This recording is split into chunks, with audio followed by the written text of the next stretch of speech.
Imagine yourself standing on the mainland of Levant, eyes fixed on Tyre, a golden rocky island sitting 800 meters from the shore. Nothing connects it to the mainland except deep blue seawater, the sound of waves crashing against golden sand, and the sharp salt smell that fills every breath you take. You are an engineer in the army of Alexander the Great. Just days ago, this young king, only 24 years old, conquered all of Phoenicia. Only Tyre remains, the richest seafaring city in the ancient world. The problem: Tyre is on an island. They are a maritime people with the strongest navy.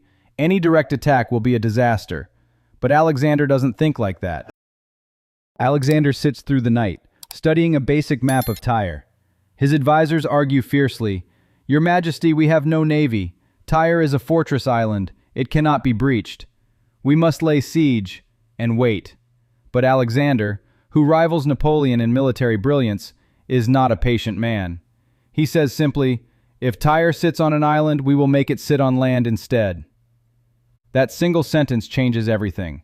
He is not talking about military tactics. He is talking about bending nature itself to his will. His generals stare in silence. They understand what he is proposing. Not a siege, not a naval attack. Something far more ambitious and dangerous. Something no one has ever done before. You stand at an empty space between the mainland and the island. In your hands is a notebook filled with calculations. But before your eyes is a reality that defies reason. 5,000 soldiers carrying baskets filled with rocks and wood from the mountains of Lebanon. The sound of hammers, water spraying, baskets being dumped into the sea. The sun burns at 45 degrees Celsius, scorching your skin. The smell of sweat, mud, and the bones of dead seabirds floating in the water. They are doing something completely impossible, building a bridge across the sea to connect Tyre to the mainland. Every day the people of Tyre watch from their walls 45 meters high, and laugh in mockery. They shoot arrows at the workers below, but the workers never stop. This is not just a technical challenge, it is a psychological torment. These men know what they are building. They are constructing a prison for an entire city. They are building death for tens of thousands of people. And yet, they continue.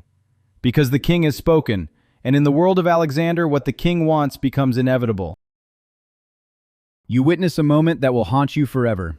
A young soldier, 19 years old, from Macedonia, is tying a rope around a debarked tree trunk. This log will become part of the bridge. But he only has one hand. His other arm is gone, lost to a Tyrian arrow 3 days ago. He is crying, but he does not stop working. That is when you realize, this is not war with strategy. This is human will without compromise. This is the absolute determination of a man who will not bend, will not yield, will not surrender.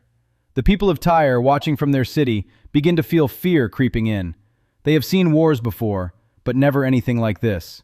Never a leader so willing to push, so unwilling to accept limits imposed by nature or distance. For the first time, they understand. They are not fighting against swords and arrows.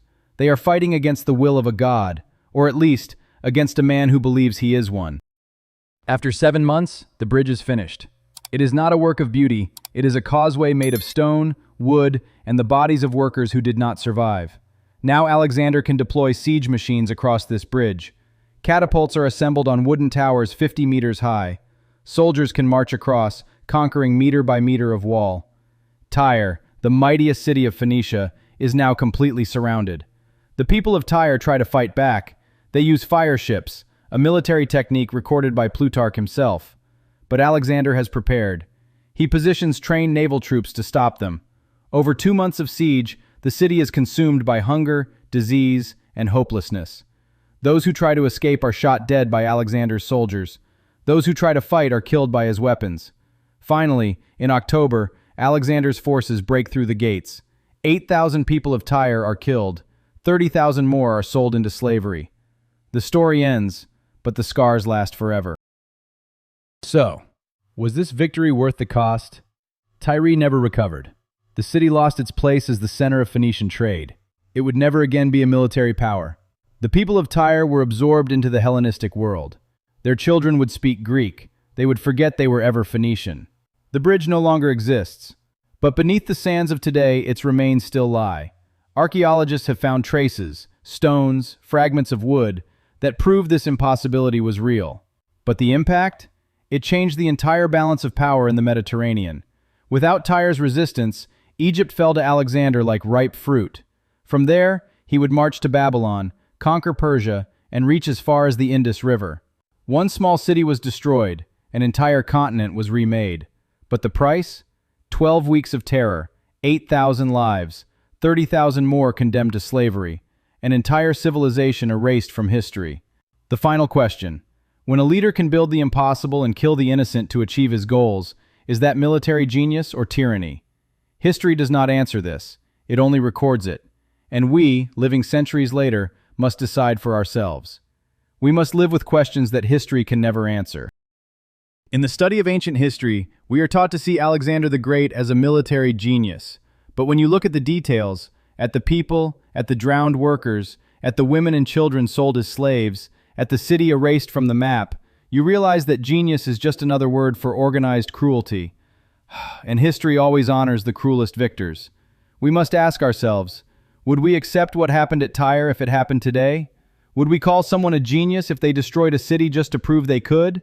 Or can we choose a different path? A path not built on erasure, not built on arrogance, not built on sieging cities until no one is left alive. Tyre never had that choice. But we, living in this moment, we do. And that is perhaps the only lesson history can truly teach us: the power to choose. Not to repeat the mistakes of the past, but to build something better. That choice is ours alone.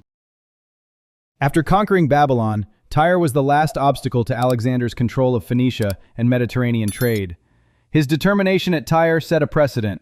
There was no room for resistance. The people of Tyre had no real choice. They could only submit or die. As Plutarch wrote, Alexander built the bridge not for strategy but for pride. He wanted to prove that nothing was impossible for the king. And the world witnessed it. Today, beneath the sands of modern Lebanon, the remains of that bridge still exist. Archaeologists have found traces of the causeway that connected mainland to island. It stands as a monument not to human achievement, but to human will, and the terrible price that can be paid when that will goes unchecked.